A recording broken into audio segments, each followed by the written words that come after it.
What's up guys, Brad here with Shiny Tech Things, where we tech things seriously. And on today's Tech Support Tuesday, I'm going to show you how to go ahead and hide the recommended section on the start menu on Windows 11.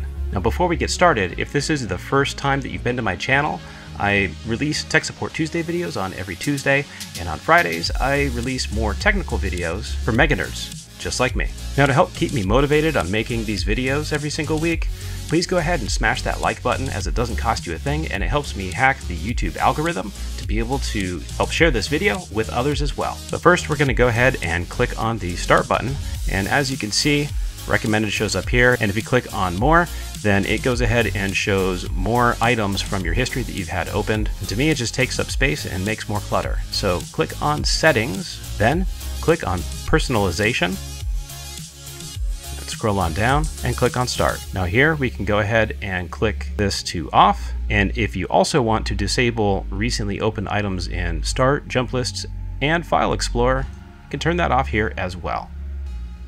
Close that. Now when we click on start, it is nice and clean. For more tech support videos, go ahead and click on the tech support videos link here, or check out some of my other videos, and I'll catch you in the next one.